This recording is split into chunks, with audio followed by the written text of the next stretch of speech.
Well, Beauty Queens, sa pagpapakinuha pa lang po na, di ba sobrang masa. Pag pinakinggan siya, alam na agad ng tao, birit. So, expect na po nila talagang biritan to. Pero ang surprising po dun is, kaya rin namin gawin yung mga ibang bagay na hindi lang birit.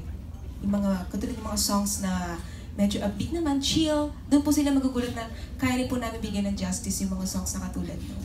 Kaya yung mga songs na uso ngayon, mga upbeat po na Justin Bieber, kaya po namin bigyan ng sarili naming flavor. So hindi lang po siya malinimit as Beauty Queens. Yes? Miss Jaiho?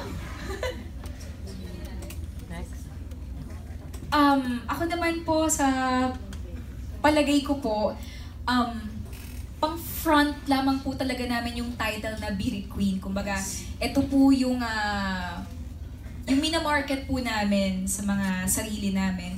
Pero katulad nga po ng sabi ni Clarice, hindi naman po porke na bansagan po kami na Beauty Queens ay hanggang dun lang po yung magagawa namin.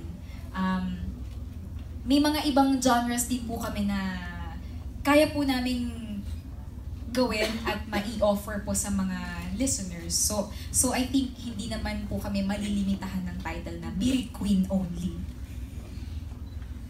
Minsan lang po, kasi minsan may nakikita akong mga nagko-comments na kapag Beauty Queens, ang sinasabi nila, parang inaagaw na po namin yung mga title ng mga senior na singers. Hindi naman po ganun, kasi unang-una, hindi naman po kami ang nagbigay sa sarili namin ng title na to.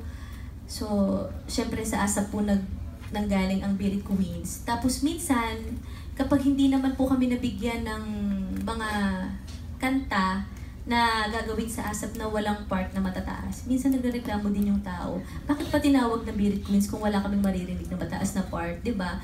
So, gusto lang po namin na ipaliwanag na kasi hindi naman po kami yung namimili ng mga songs na yon. So, every Sunday, ASAP po ang nagbibigay sa amin nun at hindi naman din po kasi maganda na every Sunday, puro pirit lang ang maririnig. So, yung sinabi nila na siguro mas maipapakita din namin na mas kaya din namin kumanta ng iba't ibang genre or kung ano man yung kantang ibibigay sa amin, mas mabibigyan namin ng sarili-sarili naming, kumbaga, interpretation po. Ang galing mo doon. At sa gusto ko lang din po dugtungan yung sinasabi ni Angge na meron pong mga ibang mga fans or mga listeners, audience po na nagrereklamo sila kapag hindi nga raw po namin masyado binibirit ang isang kanta.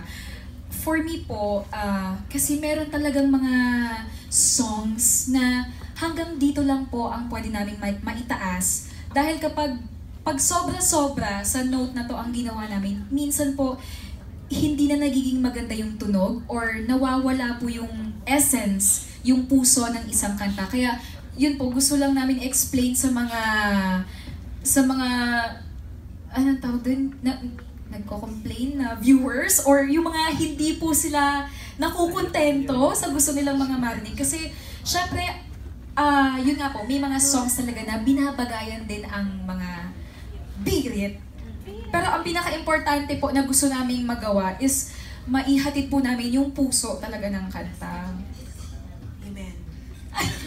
Yung interpretation po. Wow.